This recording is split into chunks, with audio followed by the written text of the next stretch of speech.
Hey everybody, welcome to a brand new All Access. I'm here with my good friend Dom Lewis, composer of the new Brad Pitt action thriller, suspense, ride, bombastic, awesome, cool thing, Bullet Train.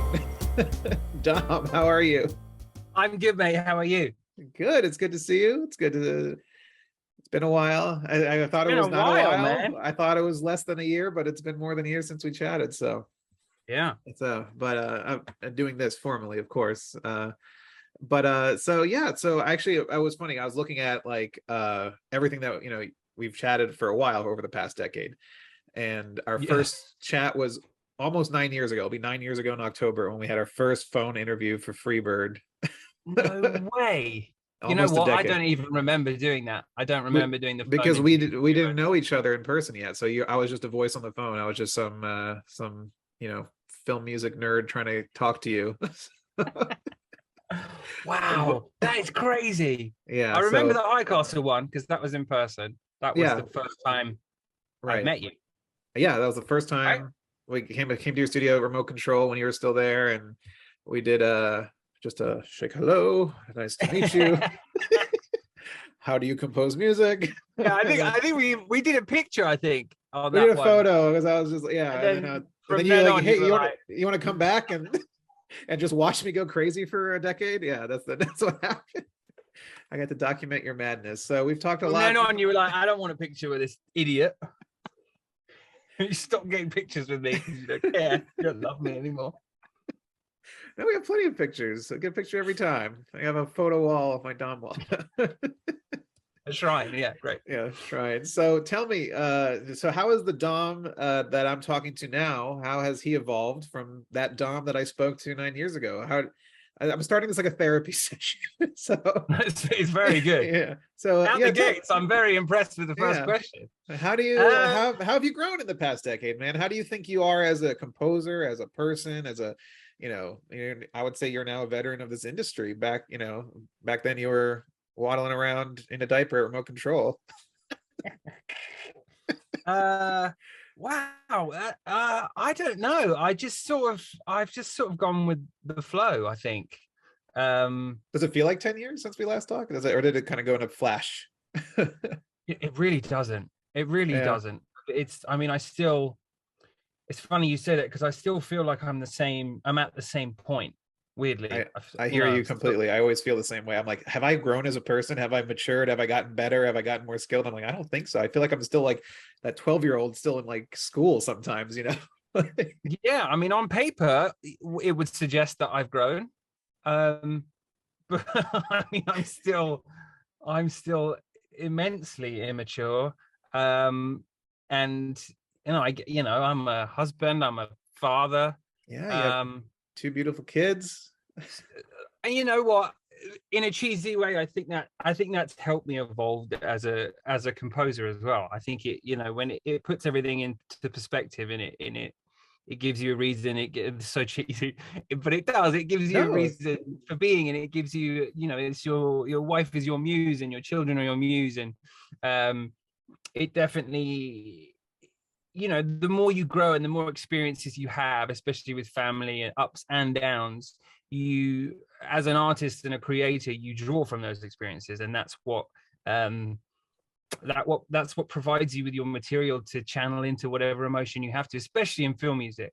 I mean, in yeah. any music and in any art form, but um, I think the highs and the lows really kind of get woven into what you're creating at any given time.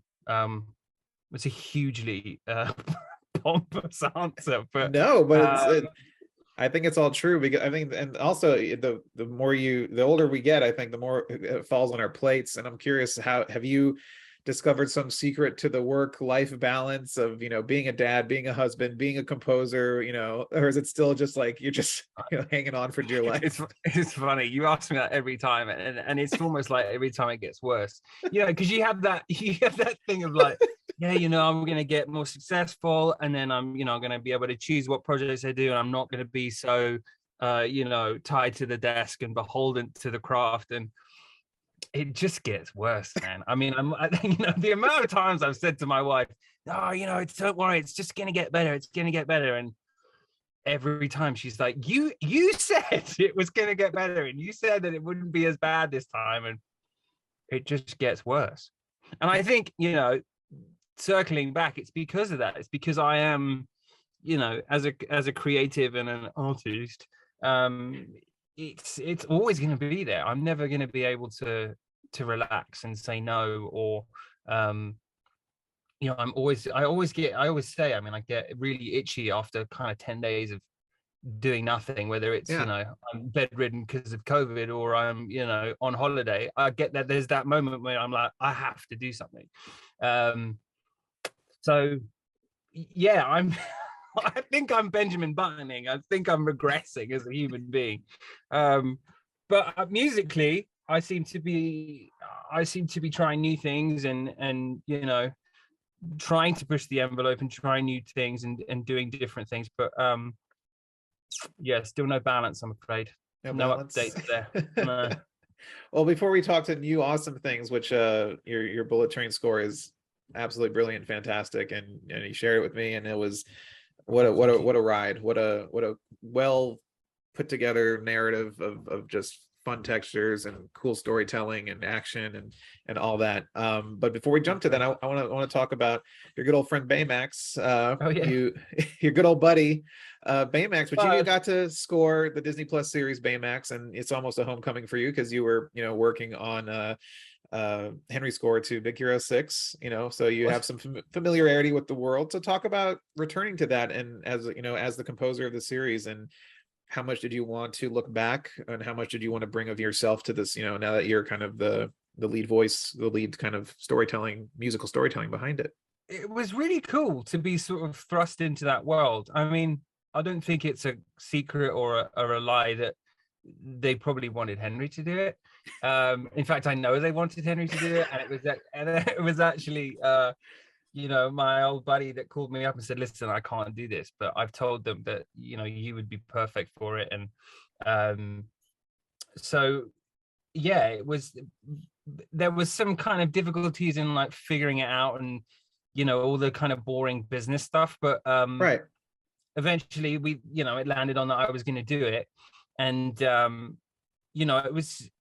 it was great for me because the beginning of the project, I know Tom McDougall over at Disney, and he was still head of animation at that point before his promotion.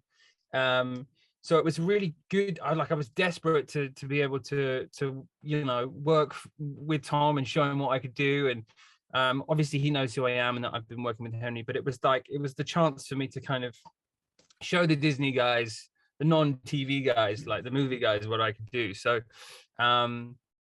it was great, and it was sort of spread out over a long period of time. So I had a lot of time to think about things, and it sort of just worked out that everything needed to be new and sound like Big Hero 6, but with different themes.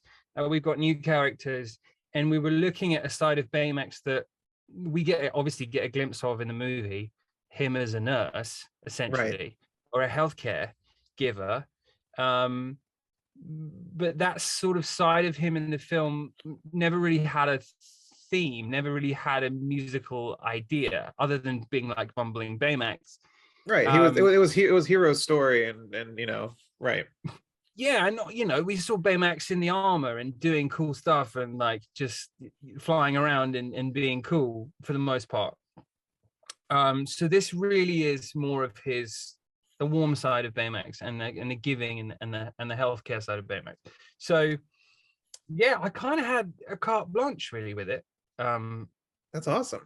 Which is great. And originally, talking to Henry about what they wanted, and before I even said yes to it, obviously that I think his thoughts were that it would be a continuation, and a lot of his themes and a lot of stuff from Big Hero 6, which I was on board with and willing to do. But it turned out through spotting and through talking to, each director of every episode, that's sort of not what they wanted, and they wanted to kind of craft their own little world, which was reminiscent of the Big Hero 6 world. And they're just really lovely, warm, cute stories that just leave you feeling great after each one. And it was just a really nice it was a lovely experience.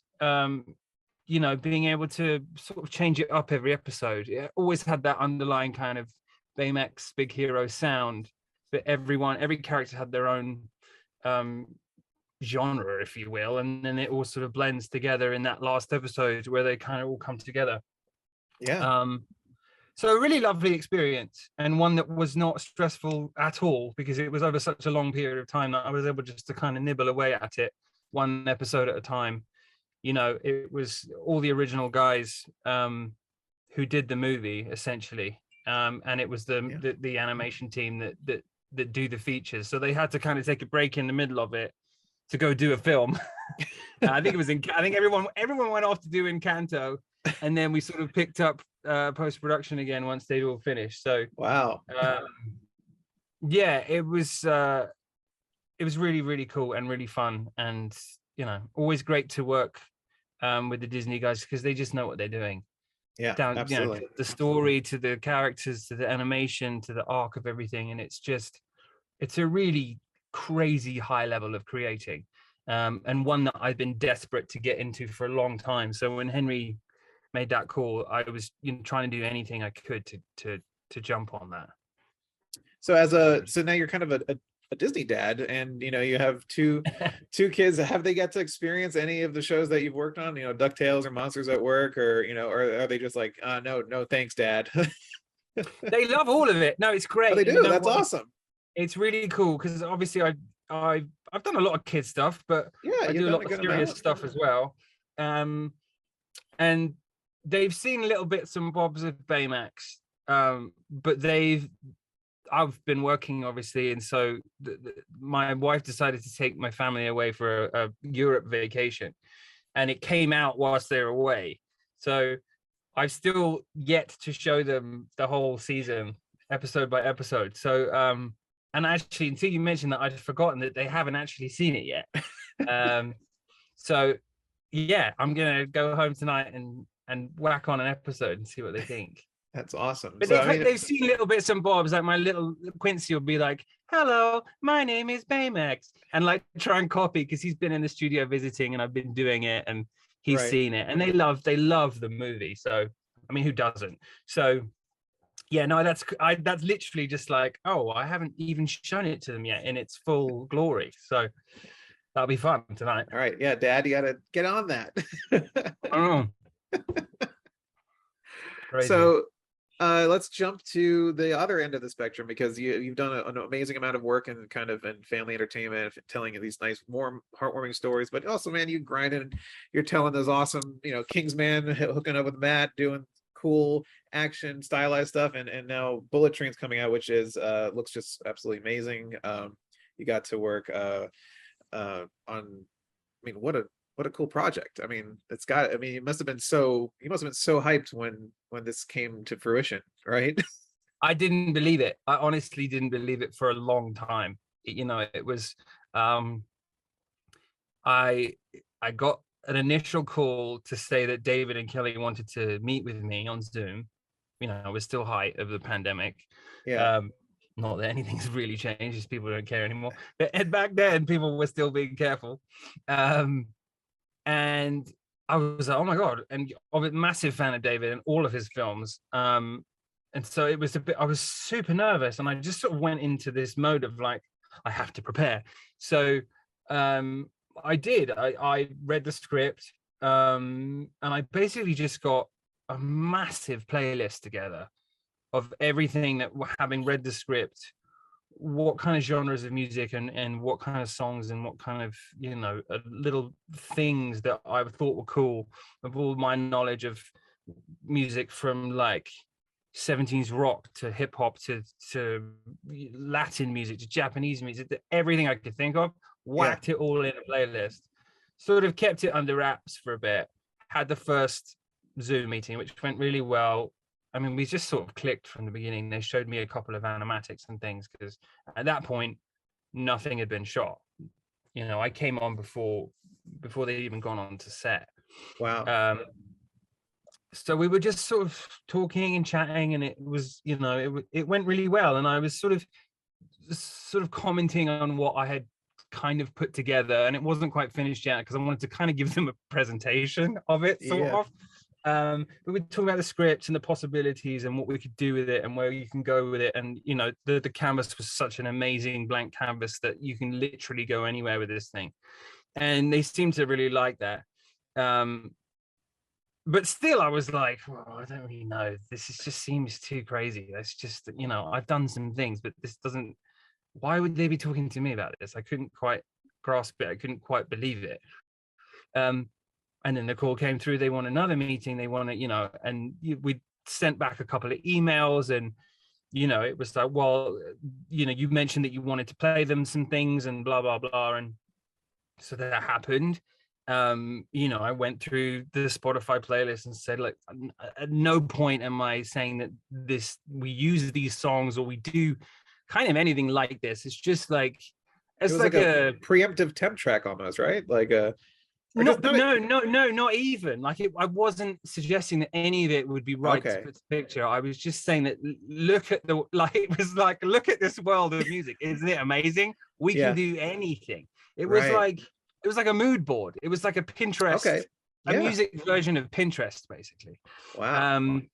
And you know, I don't know where that idea came to me from. I just thought this would be a really cool way of showing how immensely excited I am about this script and what the possibilities are, and we can do anything. And I was like a little kid, like so excited. And by the end of the meeting, it was like someone had hit me with something very heavy, and I don't think I spoke for a bit, because at the end of the meeting they were like, oh, we really want to work with you. We're going to get we're going to get your deal done. And I was like, great, cool, okay. And then I sort of, you know, there's that awkward thing on Zoom where you hit leave and then you have to hit leave again, and it's like everyone's still going bye. So that was super awkward. And then I sort of sat there for a bit going, wait a minute, what did they just say? Like, it took me half an hour to process. They offered you the gig, what they just said, and then you do that thing in your brain where you're like, no, it must mean this, and that they've got, you know, other people to see, and that, you know, I'm in the running. And then I don't know, I think it was a couple of days later that my agent rang and was like, yeah, done the deal. I was like, what? So yeah, I mean, I kind of still can't believe it that I've been such a huge part of the music for this film. And I can't thank David and Kelly enough, really. It's just been I mean, it really has. And it sounds wanky, but it's been the best creative musical experience to date. And I think it shows in the final product, I think. Well, thank you. But yeah, I mean, yeah, it really took me a while to sort of be like, you know, I had to get sort of pep talks from Erin and from friends at the time going, mate, you need to snap out of this. You've got a job to do. Like, you've got the gig. Like, you got to go and show them what you can do. Right. So, yeah. So Dave came over, and the first thing all of this is before he even shot a thing. So the first thing was to write. He said, I want this song. I want this really kind of emotional, expressive song for the character, the wolf, played by Bad Bunny. It's basically a big montage in sort of like the beginning-ish of the film, and he wanted like not music video, but almost like a really cool set piece that the song will just play out, right? And he wants it to be original, and that was my first task. And so, you know, I just started noodling around with that, and it had to be in Spanish, so I got a friend to help me out with the translation of Spanish lyrics and stuff, and wrote this song, and just kind of was so inspired by everything and the conversations we had already in the script. And it took me the better part of a week to kind of get everything sorted, and I had to sing the scratch, and I don't speak Spanish, so sort of getting coached how to say the words and still messing it up. Yeah. But they wanted like this really kind of rough, emotional, just weathered voice. And you know me, I can sing, but the gruffness, my voice is almost too, this sounds wanky, but it's too pure for that kind of thing. Yeah. I haven't smoked for so many years now. Like my voice has regained its sort of purer tone. Just But that angel's voice that you have. well, Yes.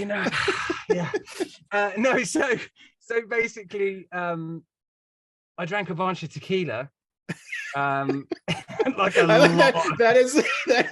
I like that. That is the way you went about this. I mean, That's the most dumb way to do it. I know. So yeah, I reached for the liquor cabinet.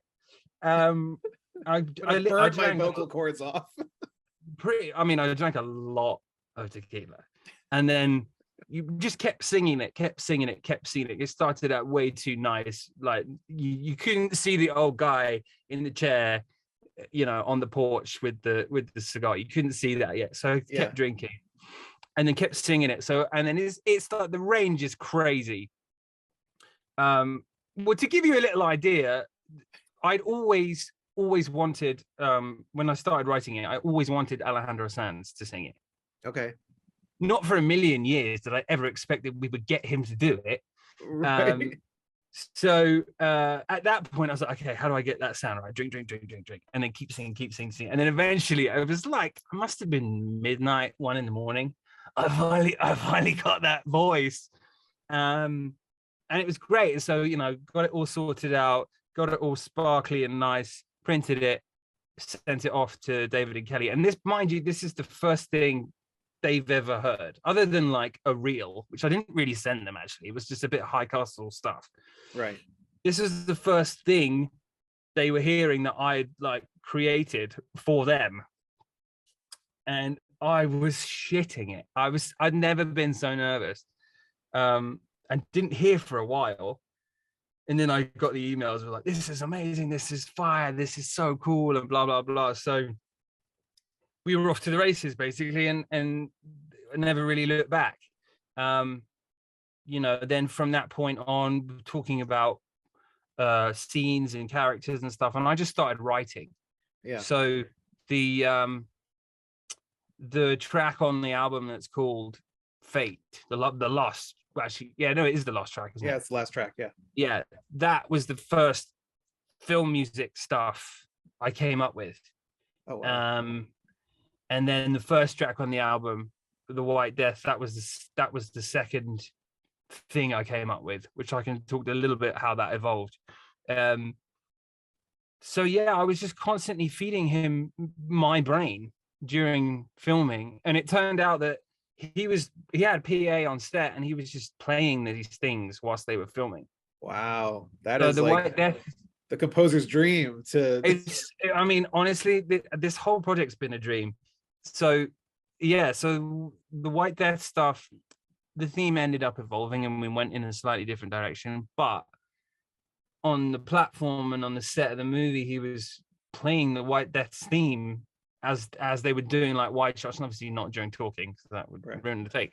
But and again, like the song, the Wolf song, my version of it, not the final version of it, in that scene too, he would play for the actors and for the extras to kind of get into the mood before shooting and during shooting and stuff. So kind of crazy. And I'm sorry, I'm like, I haven't been able to talk about this. You're my first. I know. Yeah, I'm just like, bathe me. Yeah, I'm just gonna shower myself. You got to this is my first offloading of the whole process. So so after Sweets and everything, like I started getting the assembly, the first editor's assembly, and I would get scenes fed to me. And I was, I had this like lofty aspiration that we did sort of try on The King's Man, but it never came to fruition because things were changing so much and we just couldn't get the minutes done quick enough. But the idea was to basically create the temp. So we never had that whole thing of, then I'm really attached to the temp here. And if we do get that, it's going to be me anyway, so it doesn't matter. If you get attached to the old version of this, hey, great. We're done. Yeah. So I just, no temp. I told everyone, don't touch it. I will create whatever we need to do. Start like to the editor, the assembly editor, start cutting in stuff. I have this portion of this suite I'm imagining for this I'm imagining for this. And then yeah, and then so it was just so, here's that word again, organic, in its in its process. And then Dan Pinder came on as a music editor, and sort of like, I mean, that's just not fair, because he's just such a wonderful pair of ears, and Yeah, you know, I a mean, Dan, confidant. he's the And best. Yeah, yeah, he's, I mean, he literally is the best in the biz, and he was just sort of became my, like, you know, took me off the ledge and bigged me up when I needed to be, and all the things you need. So yeah. he was more like, you know, a musical uh Yoda, as opposed to a music editor. He also edited as well. But so at that point, you know, he would then take stems of my stuff, then start putting it places. I would be tackling scenes. And so by the time we got to the first preview, we were in a position where I'd written three of the songs, maybe four. Most of it was temped with original material. And you know, it was just such a wonderful experience, even in the early, you know, you'd think that being on a movie that long and being on it from the start, you'd be like, oh my God, how did you get through it? You know, Yeah. from our last conversations at the King's Man, of one that what didn't go quite so swimmingly well. And we ended up in a great place, but it took us a while to get there. Yeah, This yeah. was so the opposite, man. It was like, you know, the directive of swing for the fences, be bold, be courageous, do whatever you think it needs. And every single time but one, was like, this is great. Like, we had to kind of, we had some previews, and we had to change some things, which I can talk about. But on the whole, other than, like, you know, I I had this idea. So Lemon, right? I mean, when you see the movie, you'll see this. This is not a spoiler. Lemon is obsessed with Thomas the Tank Engine, and you sort of get a little bit from trailers and things, and that everything he knows, he's learned from Thomas the Tank Engine. Everyone in his life he refers to as a character from that. So either you're a Percy, or you're a Gordon, or you're this or that, you know. And there's a running thing, like, the people he thinks are the bad guys is a Diesel, you know, and people that know Thomas the Tank Engine, like, I'm not a Diesel, you're a Diesel. So, but anyway, so at one point I decided to, in a big moment for him in the movie, I'd done this like massive orchestral version of the British Thomas the Tank Engine thing. Like almost like Puccini-esque, like really like massive and some way over the top.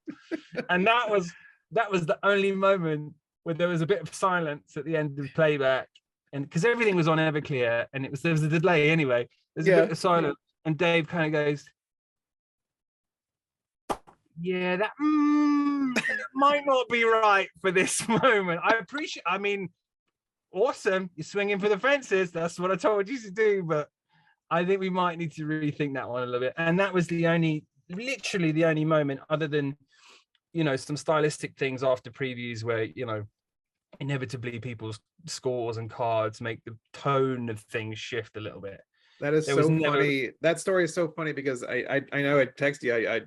I just talked to your old friend Henry right before we jumped on here. We just talked about the Gray Man, and the story that you just told is almost verbatim a story that he told about working with the Rousseaus, where they were like, yeah, swing for the fences, go big or go home. And he went really big. And then I think Anthony or Joe was like, that's a little too big of a swing. You got to reel that back a little bit. But yeah, I mean, but it's great to work with filmmakers like that embrace that. I think that's the key right there. It's like, you got to do it and not feel stupid for doing it or shamed for doing it. Yeah. And it was just, it's part when of the you process.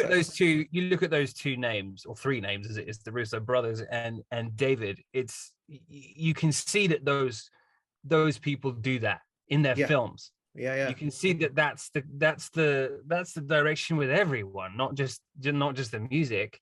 And, you know, those guys are, as well as David, are trying to make new stuff, not you know, trying to make things cool and refreshing again. And so it makes sense that Henry would tell a very similar story, because you know, we're so often put in our little box, and, you know, it needs to sound like this, or, you know, it needs to be more like the temp, or it needs to be this, or we're really liking this flavor with this, and you sort of get told what to do. So it's all very well having a blank canvas, but if you're told which paints to use and where to put the paints, it doesn't become as exciting anymore. And it's not your expression of what you believe this should be. And absolutely.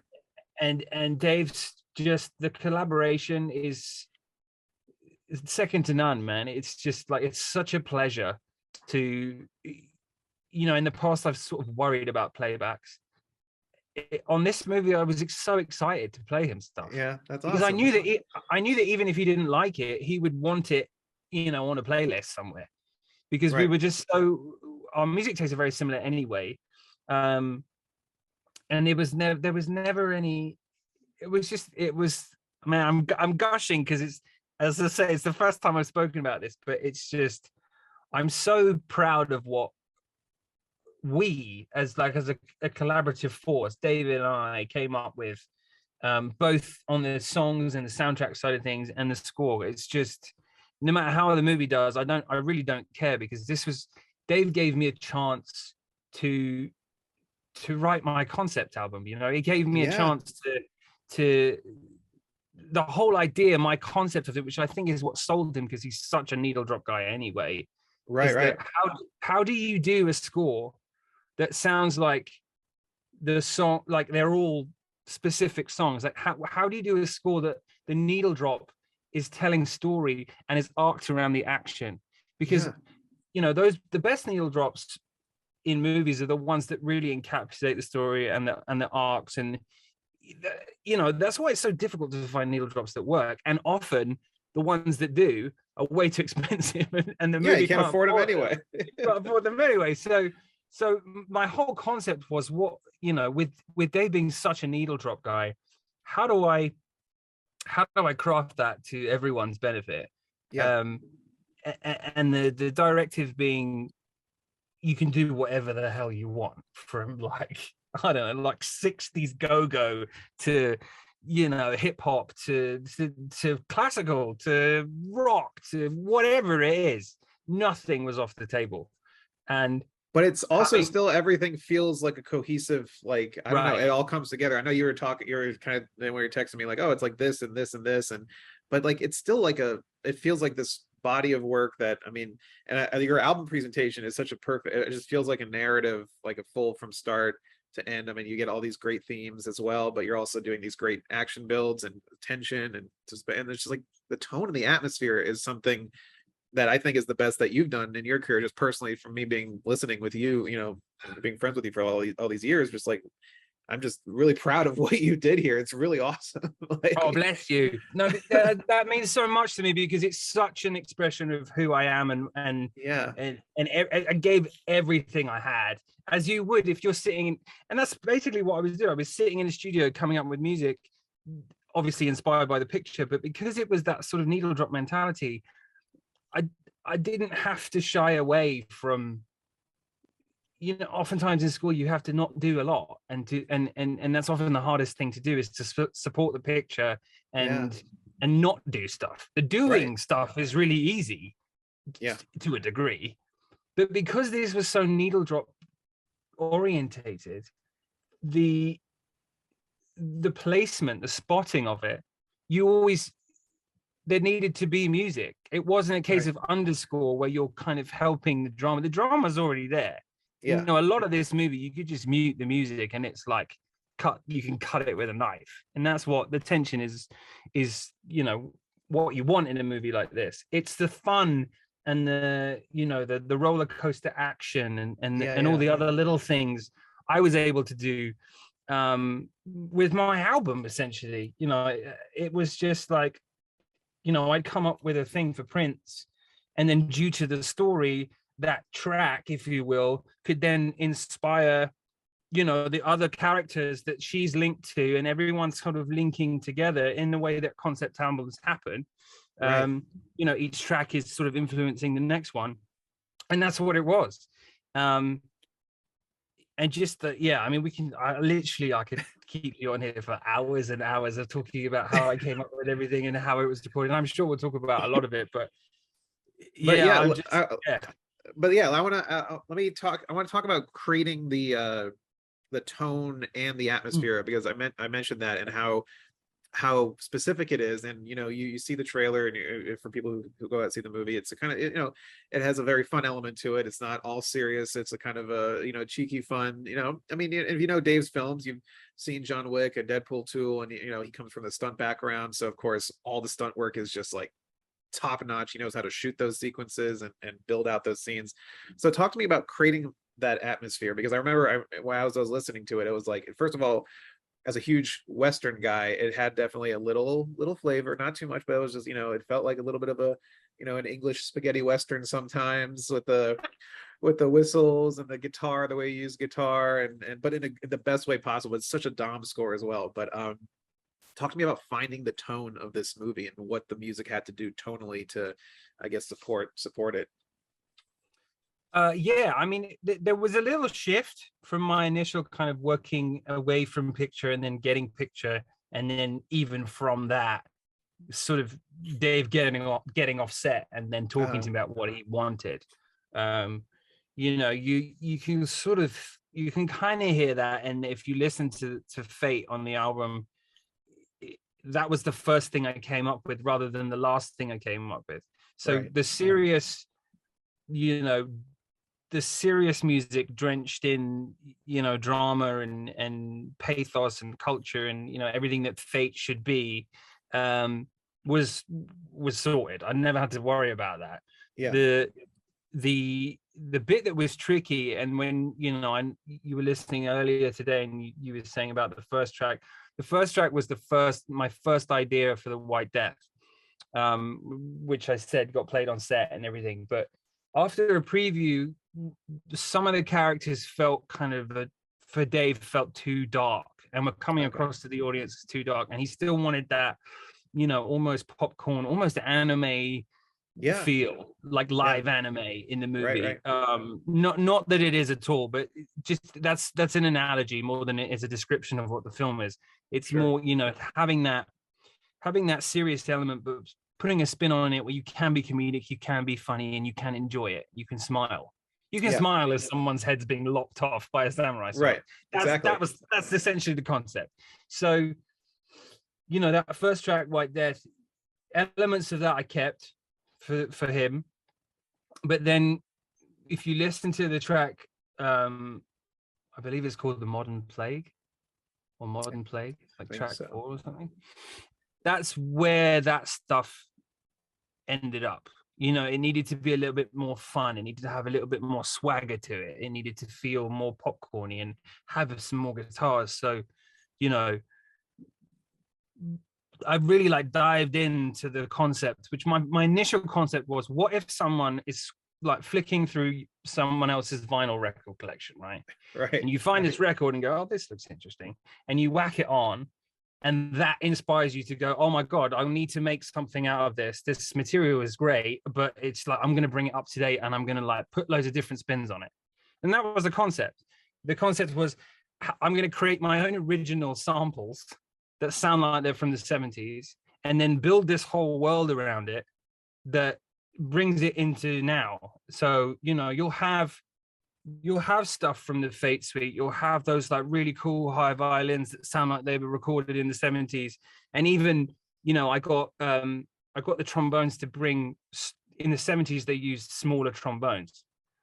So even that detail was it's the brass section sounded like, I was recording a film score in the 70s. On top of that, I recorded at Capital B, which, a historic, amazing Records, studio, Capitol Records, with the chambers that are there. So I was just building this whole thing where I had to create the original sample. So I had to create something that sounded like it had been made in the 70s. And then, I eventually did score stuff at Sony, and I did other things, and my production was bringing it into this world in, 2022 in Japan, set in Japan. But weirdly enough, I never wanted to use traditional Japanese instruments at any point, and especially not for the Japanese characters. Things which I noticed, and it was refreshing in that sense, where it wasn't like you didn't have to be on the nose with that, and you're treating these characters not just based Yeah. on their ethnicity or location. It's just like, here we are, we're telling this story. Of course it takes place in Japan, that's part of it, but like, this is, the style and the kind of movie we're going with. Right. And you know what, it was really, really important for me not to do that. And anything I could to kind of give a nod, like for example, the stuff used for the elder and the elder son, Yuichi, it's that guitar stuff you were talking about. But so it's a Spanish guitar, right? But this is a Spanish guitar made by the most famous Japanese luthier. Oh wow. And that was the decision. I mean, probably no one would ever know, but it helped me get into the right vibe. Where is it? Yeah, this thing here. Yeah, your massive guitar collection over there. It's a Spanish guitar, right? Yeah. But it's made in Japan. It's the hands that built it. Is the it's either the son of or the Japanese luthier. So little details like that are kind of crazy and no one would ever notice, but it helped me get into it. So yeah. Though that stuff, so the stuff of the Fate Suite, and I think that there's a track called Tentomushi and other things like that. That was my 70s kind of serious bed. Like that was my 70s film score that I wanted to create first. So you've got Mellotrons in there. I'm getting out of breath because I'm so into this. You can breathe. Don't pass out on me. I don't think I've ever been this excited to tell someone about what I've been through for the last year of creating this score. Yeah. But so yeah, Mellotrons and that guitar, and we even got I got an Enka singer in. Now Enka is a really amazing, beautiful form of singing only in Japan. It's almost like a post-war style. The vibrato is crazy wide, rather than just have like an opera voice. You mentioned the whole spaghetti western thing, and I really wasn't trying to do that at all. It was just right. There were just certain instruments that I gravitated towards that happened to be used in that whole thing, and then you've got like samurai swords, and so you can make those, you can join those dots, but that's not what I was trying to do. But anyway, so this Enka singer so I did the demos with my voice and sort of very operatic, and then we brought in this woman who just like transported me to just an amazing, and everyone who it was on Zoom, and we were just like, everyone was like weeping when she sang the main melody and stuff, and it really just took it to that next level of if you did find that record, what would be on it, so so that was sort of like the serious side of things, the elder, and the more sort of the deep culture of the film.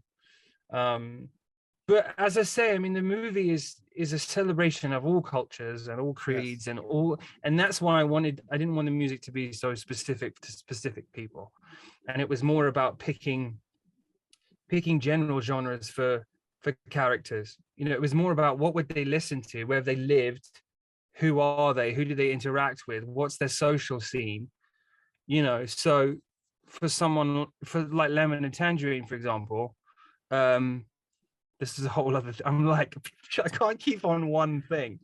I've forgotten your question because I'm just we were talking about tone and atmosphere, but I think we've moved we've moved on back to Dom telling us the whole story of from the dawn of time. I can't help it. I'm sorry. No, this is to do with tone. Yeah, please go. I love it. Keep going. The tone. The tone. I don't even need to be here. I can just sit back and popcorn. Just all right. Keep going. So the tone of all the different characters was reflected, or was the creation of it was. I'd go beyond the script. I'd go deeper and be like, okay, so Lemon and Tangerine, they're English. Well, I know about that. How old are they? Where are they? Where are they from? What would they listen to? Just from seeing little bits of dailies and stuff, I was able to kind of give everybody a backstory, their musical backstory, which would then help me come up with tones for each different character. So then further down the line with Lemon and Tangerine, I was watching dailies one day. I was sitting here just watching, and then there's a moment in the movie where he takes a call from the White Death, and the back of his phone there's a West Ham United sticker. And then later on, you see that he's got West Ham United socks, and I'm like, oh. So Americans wouldn't know this, but West Ham United fans at the games and anywhere they are really sing a song called "I'm Forever Blowing Bubbles," which was very popular during the war. I can't remember who sang it during the war, but anyway, the West Ham United fans and club have adopted this song as their anthem, basically. So I was like, oh, that's a really good idea. Store that. Might not use it, but that could be really helpful. At the time, I thought the tune was public domain. Turns out it isn't, but we got around that. But so I'm working away. I had so many ideas for Lemon and Tangerine, from like ska to dub to stuff that they would be, to like Britpop, to all sorts of different things that, I'm a very similar age to the characters and English. So that was really easy for me to dive into kind of early on, because I got my toes wet with that, basically. But then, more dailies came in, got more of the film, and there's I'm not going to give anything away, but there's a very sad sequence involving both the characters towards the end of the movie. And I didn't want, in that whole kind of needle drop aspect, and like, what's the perfect needle drop? I didn't want to do the whole sad string thing where you do a solo piano and you do the strings and you go, oh, everyone cry now. Right. And at that point, it was like, that's where I use it. That's where I use I'm Forever Blowing Bubbles. So I did this very like somber, weird, it's called Bubbles on the soundtrack. On the soundtrack, yeah. So like, I did that, and I harmonized with myself, and it feels like a needle drop essentially, but it was crafted around the scene between these two guys. Sent it off to Dave, was excited. Oh, you should check it out, it's great. And he's like, I absolutely love it, but I got to make that pay off. I can't just have Bubbles, this song that is associated with West Ham, just there, because it doesn't mean anything if we haven't heard it before. Right. So this is what I mean about the collaboration being second to none. Yeah, then you have to. Yeah, he's figuring out how to make it work. Yeah. He then took that song and retroactively fit story arcs back from that point in the film. Wow. So when we first see them, and you get a whole scene of them doing their thing, there was a big like 60s. I did a big 60s go-go version of I'm Forever Blowing Bubbles, sung by Engelbert Humperdinck. What? I didn't even know he was still alive. I just threw it out there as an idea. And they were like, we're talking to his management. I was like, oh my God, this is the best film ever. So anyway, so that happened. And then there's a Cockney Rejects version of it, which is like a punk version of it. And then there's my version down the line, and there's other little quotes of it. But the thing is like, so Dave was like, oh, how do I make this work story-wise? And so he worked into the story that's their thing, that's their comment. They're called the twins. Right. Brian Tyree Henry and Aaron Taylor Johnson are obviously not twins. So, and that's a running joke during the film. So what's their thing? And so then you get a flashback of them sitting in their house when they're little, watching the game, and like the TV's on, and the West Ham, it says the score on the TV. And so there was this whole, just from me presenting this like idea of this is the West Ham song and he supports West Ham, they've then worked it into the film in a really brilliant way. Wow. And that's, I mean, what more can you ask? That makes you feel like not only are you a composer and a musician, you're at the table. You're storytelling with the filmmakers. Yeah, I mean, you're having a back and forth, a creative back and forth of what this film is and how to achieve the best film possible, and the creative arc of the characters. And that moment for me was so big, because it was like, oh, I'm being listened to here about my ideas, and not that I didn't feel that before, but it was that next level of like, oh shit, this is like, this is fucking cool. Yeah. um so and that only just gave me more momentum to go further and to push stuff further, and just to, this that I could literally talk about so many different things, like the Prince tone. She sort of has two sides because she's schizophrenic. She's got her like really evil killing people side, and then she's got her fun like Gen Z thing. Yeah. um and they kind of come together quite nicely at the end. And I mean, every character has its own tone that, we'll be here all day, but But I mean, it's funny because I remember however many years ago, we were sitting in our studio, and I think, I don't know if we were filming an interview or if we were just talking, and you were just like, I wish, like, the one thing you were like, I wish the industry would change if like just directors trusted their composers more. And it just seems like you finally, I mean, you've built collaborations with so many great filmmakers, but like, it seems you with Dave, he really entrusted you to like let you go off and do this and invite you to be part of the process. And it just shows how excited you are about it. Seems like how excited he was about it, and how it just makes everyone bring everything to the table and just make the best film you all possibly can. And it just 100%, 100%. And yeah, and that's not to say I haven't. I have wonderful collaborations with yes, of course, yeah, other directors, but it was almost like this one just happened like yeah, straight away. There was that immediate like, we like what you do, you like what we do, let's do something together. And it was just, we just clicked straight yeah. away. And I think with other collaborators, it takes a while for people to warm up to each other. And it's, Right. you Yeah, don't, this is you your don't get that first time experience working with with everyone. Yeah. The friends, relationships, you don't like, it's very rare to have that initial spark. Even people that have, who are married might not have had that spark right at the beginning. Right. So it's just been a very special experience. Yeah, just made even more so by Dave and his just complete trust and belief in knowing that I could. I think he knew before I did that I could bring what he needed for this film, Yeah. which is Yeah. saying something. I mean, yeah. I mean, he as a filmmaker, as a director, you're finding the best talent for the roles around you. But also, Bullet Train. I was looking into. Of course, it's based on a novel, which was originally titled Maria Beetle by Kotaro Asaka, and then translated into Bullet Train recently. So, and then it's only been a stage play in Japan, and now this is like the first like film version of it.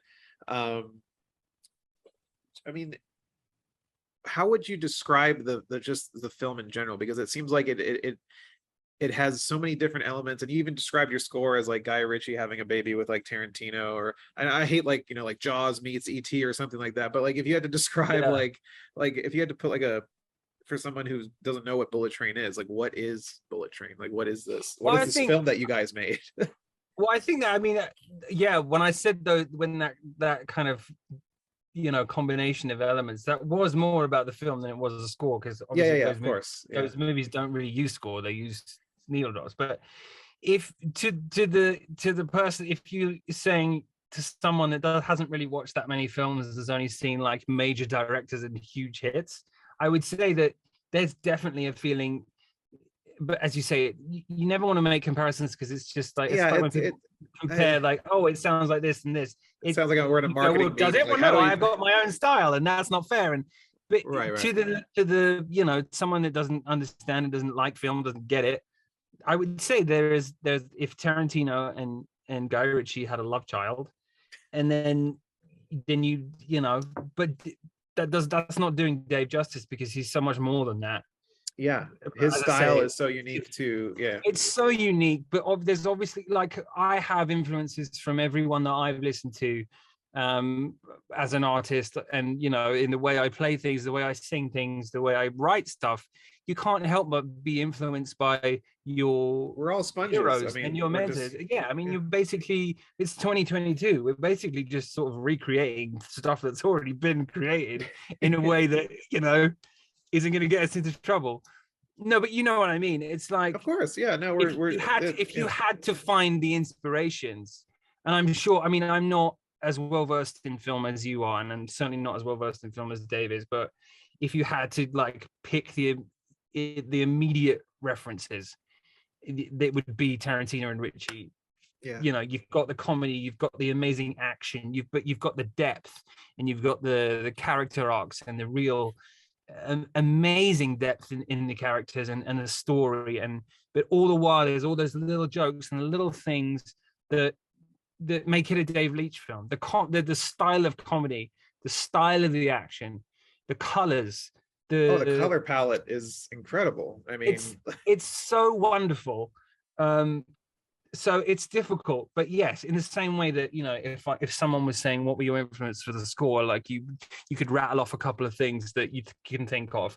But it sounds a little bit like, but it's the same thing. The movie's just a crazy, funny action romp that is original.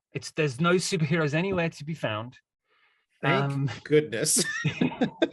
And you know, thank you. I can't wait to go to the theater and not see a sequel. I'm not knocking the superheroes.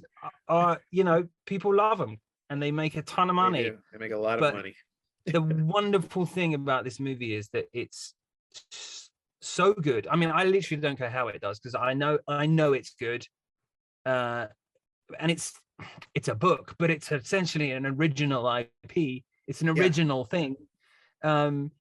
And those aren't getting made, really. You know, you have to have a superhero in it, you know, to for something to go crazy at the box office. These are the movies that I love seeing, that they that kind of a middle ground of filmmaking where it's not a $300 million, $200 million blockbuster. You get something in the mid range, because now all we're seeing are these massive $250 million movies, and then like $10 million horror films or $2 million indie films. But it's nice to see like something that has a lot of, you know, heft behind it, and you have the money to play and do fun things and do these insane sequences, and you can go off and record and play and like build things, and you know, you have the tools that you need. And there was, I mean, it's just like, it feels like an auteur fueled film with a bunch of like awesome 100% creative people in all their roles. And while I don't care how it does, obviously it's nice when things are successful monetarily. It's good when things are doing well at the box office. I care about it doing well only because of what you just said, and that is because it is that original material, and it will give the green light to more people that want to do that, to more, and credit to Sony, man, because they're backing this hard, and they love the movie, and they're putting a lot of eggs in this basket of this original story. And they've given it the money that it needs, and they've given it the time and effort that it needs, and we need more of that. So I really want the movie to do well, not for my own gain or for anyone's personal gain, but for the doors to open. The doors to open for something that basically isn't Spielberg, that can do well as an original idea.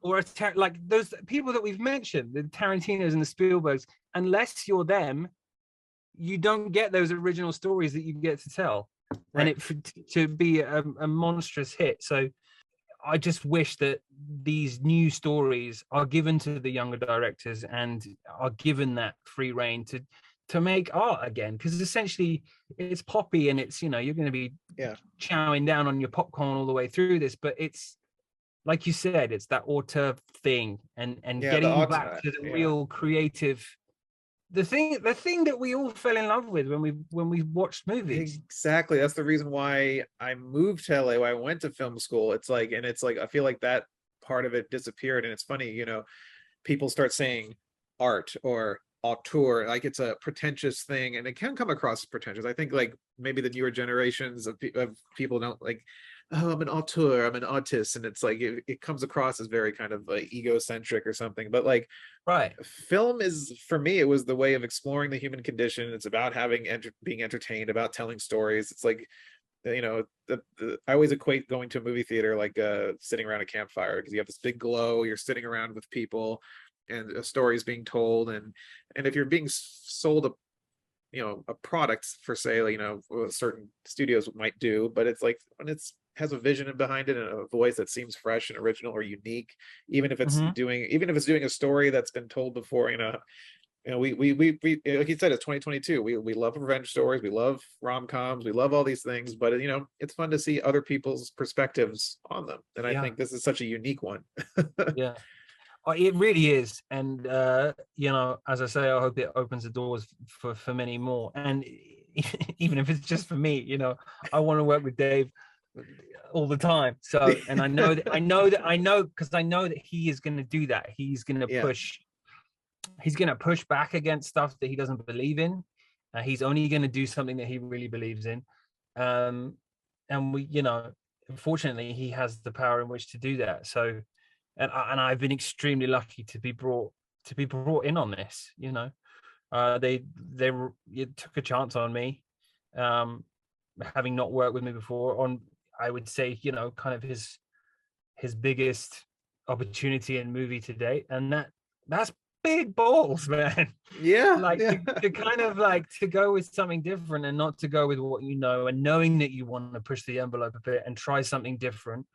There's never easy, you know, because it's like if you have to sort of make new relationships and therefore maybe kind of give other ones a break for a bit, that's Right, tough to do. That's tough to have the balls to go, this is going to be rough, but it's, you know, I need to do this for the good of the film and what I'm trying to make, because I right, right. know if I do it one way, it's not going to be what's going on in my head right now, and I know in which to do that I need to go this way. And I've had those moments too when, you know, you work with friends and you work with people so long that um it just becomes very easy, and then to Yeah, break that is kind of hard, you know. And this score was that, you know, I have a lot of relationships with people that I've worked with on most of my films, from, you know, certain musicians to mix engineers to a lot of people. And I, you know what, I went, this has to be different. This has to sound, it should sound like me, but it should sound different to anything else I've done in the past. yeah, And in order to do that, I've got to change some people. I've got to change some things in the way that this is created.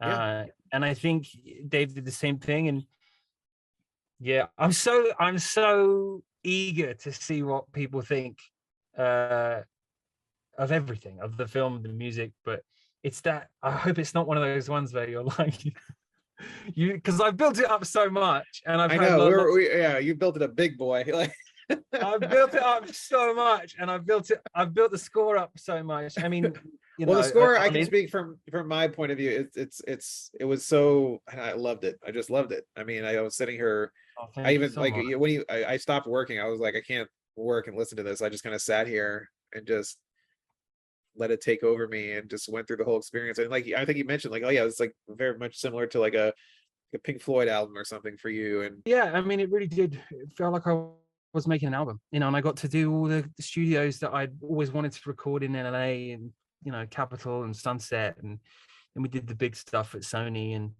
so, in order to get the sound of the whole score yeah. and a few of the songs, including Staying Alive, we put everything through tape. We didn't record Oh onto wow. tape because that would have been a pain in the ass, like changing tape and everything. But everything got run through tape. So when I was writing string parts or brass parts or whatever, I was using a plugin and to create wow and flutter. But actually, what we did when we went to in the mix room with David Boucher, who mixed the score, who's like done Crowded House and Rufus Wainwright, and he's mixed all of the Pixar movies. Like, I mean, he's the best. I love him. But anyway, so he's got a bunch of tape machines, and so once we'd recorded everything, we then went back into the mix room, and he would run the brass parts or the string parts through the tape machine, Oh wow. creating wow and flutter on everything. And then after all of that, for the soundtrack, not for the movie, because we can tape wouldn't have been good for the movie because, you know, 7.1 or Atmos or whatever the hell it was mixed in.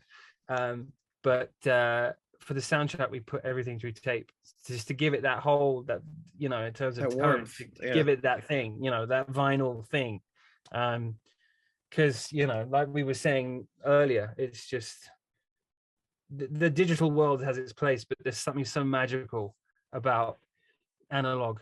And, you know, that's why vinyl's coming back so huge now, is because Big. people It's miss that sound. And this sort of what I was trying to do with the score is create that, like, you know, I found this vinyl record, and you know, like, bring it up to date, but that's why it's got that like old school tape Yeah. vinyl sound. And I'm That's so awesome. sorry that I've just talked and talked. No, don't be sorry. This is That was it's like someone opening, like pulling a lever and going, "You may talk about this now." And I'm no, it's awesome, man. Like I've been holding it for so long. I couldn't say anything to anyone. I know. Oh, you do visibility training? What's that like? Sorry. Well, I think you found the perfect place for you. I think you found the perfect project for you. The project found me, or David project Kelly found you. me. Dave found you, and I still don't really fate, believe it. fate, that track, fate. Oh, see, this is why you're so good at what you do. You brought it all back. Perfect way to end it. It's fate. It is perfect. Fate. Fate. The first thing you wrote. Second, I wrote the Second, song first, but yeah. Sorry, so I've ruined it all. Shit. Oh, Damn it. Okay. Damn it. Oh, what have you done? Cancel this whole thing. This whole Cancel it. Delete it. Start again.